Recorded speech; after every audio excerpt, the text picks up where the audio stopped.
defense, I mean, it's losing a lot of star power. Mm-hmm. Do you feel, as a returning starter, any extra need to want to step up and be one of those next stars on this defense? Yeah, for sure. I think that's definitely something I want to get out of this season is being more of a leader on the defense and stepping up where a lot of people have left. How do you make that happen? Make plays in big-time moments. Lead the team, make sure nobody, gets on each other when something bad happens, and make sure everybody just at the same place and we just stay calm, run the defense, and make plays. Bangally, you got to see Servassier test for the NFL last week, and that being a guy who's played in this program for so long, what are the biggest lessons you picked up from him last year, and how do you apply that this year? Just his eagerness to be great, really. He's a good leader. He was even more better player. So, just learning from him, learning how to just run the defense, also being a lot more confident on the field. That's just a lot of things that I've learned from him, and just playing with some swag, How does a linebacker build confidence? Getting out there. That first season starting really didn't go the way I wanted to, but I feel like I came out of it knowing what I had to do to get better. So, that's what I'm ready to do and ready to apply it next season. Do you play with some swag? I would like to say I do. So, define swag as far as on the field. Hitting hard, making plays in big-time moments, and letting everybody know. Do you think that comes to you, just like last year when you're getting on the field, you worked so hard to get that spot. Uh-huh. You're probably still looking over your shoulder a little bit. Where this year, I mean, you got your spot. Mm-hmm. Do you think you're able to play a little bit more loose and with some more swag and confidence because of that? Yeah, I think being able to know now that it's not about looking over my shoulders, it's more about just getting better at my everyday technique.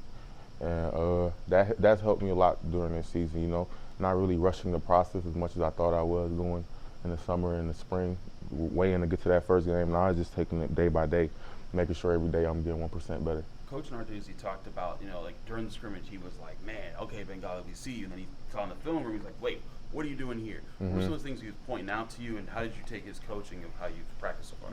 Coach Narduzzi is going to be he's going to be very detail-oriented when it comes to film. So, he always looking for little things like steps, where your eyes are at, who you're reading at this moment, and stuff like that. So he's never really one of them coaches that's going to be like, oh, you're making so many plays, like, oh, my God, you're so great. Like, no matter what you do with Coach Narduzzi, he's always going to have something that you need to get great at. And I think that's the reason why we have so many players going to the NFL now, because everybody's not all caught up in themselves. Everybody's trying to get better. You cool with that? I'd rather have it like that, honestly. I don't think I get anything out of everybody praising me. I'd rather everybody criticize me. I think I play better when it's like that. But when he calls you a disruptor, and when you hear your quarterback say nice things about you, I mean, does that hit home? I mean, because you've worked to be in a spot to make plays like that. I think last year I was in that same position where I felt like they were saying the same things, and honestly, I don't feel like I went out on game day and did what I could have done to my best ability. So now, going back around, and I'm in that same position now where I feel like that's probably what the coaches and quarterbacks are saying. I'm not looking at it like that anymore. I'm just looking at it like now it's like you just got to get better with my details and just show up on game day and do what they taught me. You said that earlier about that you didn't feel like last year went the way you wanted it to go. I mean, what were some of the biggest things that you felt? Just keys. Not really being comfortable with being out there sometimes.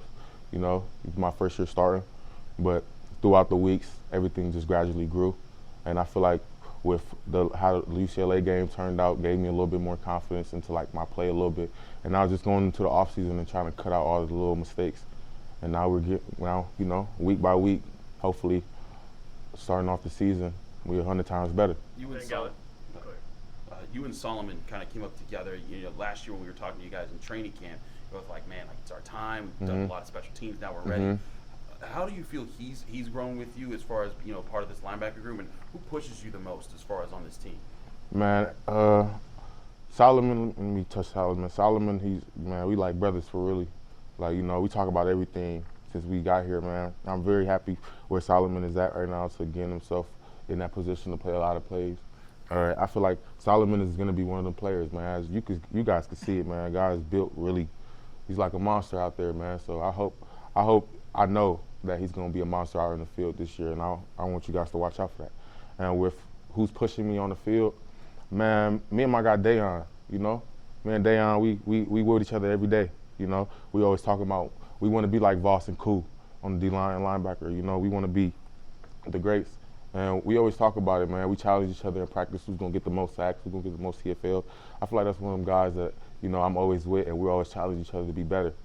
You guys have lessons have you and Dayon and some of these young guys learned from all the older guys that have kept coming up through Pitt? Man, it's crazy to think about it sometimes. It's like they some of the humblest guys. Like you really, when you're not really in the same facility as us, sometimes you think some people are just not, you know, approachable. Like everybody was approachable, man, from Kenny down to Deslin. Like, you know, everybody's just so approachable, and it's just like they all ready to give advice. Nobody's like not trying to talk to you. Like Voss, cool, everybody, Tyler, even Tyler Wilkes, you know, everybody's just ready to just give you advice, man. And that's what I really got from a lot of them guys. It's just like you're never too big for anything, you know. Everybody came from going on Rocks. The Rocks is our scout team, to being a starter, and most of them All-Americans. How much of an influence has Shane been on you? Shane, it's a big influence, man. I come from Notre Dame. It's just the first time he really stepped in this facility. He's always been very professional. You know, that's big for me, you know, because when you looking over to your middle linebacker and you know he has everything right and you know he's going to do the right things, it's easier for us to play. Pat says you don't smile a lot. Do you agree with that?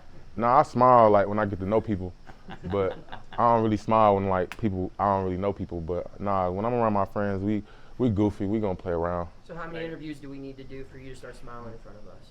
Man,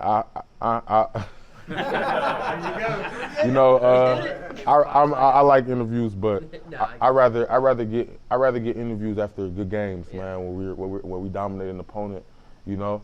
Interviews like this sometimes, you know, I feel like it's just like we're just talking about a whole bunch of stuff, but the game's not here, you know, where I can prove what I want to prove. You know, I love spring ball, but that's not what I'm trying to prove. I'm the best player in spring ball. I want to be the best player, you know, in other sequences.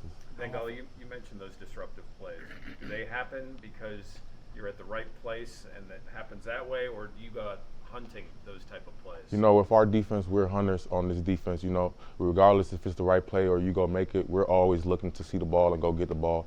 So just Coach Bates drawing up good defenses, Coach Narduzzi helping us with steps, Coach Manlike coaching us up. You know, when everything comes together, you're gonna be on the other side of the ball making a play. So that's just really what I gotta say. How often do you hear, "Don't touch the quarterback"? We hear it every day, man. Coach Narduzzi, one of them guys. He don't want nobody touching the quarterback. So we try to stay away from the quarterback as much as we can.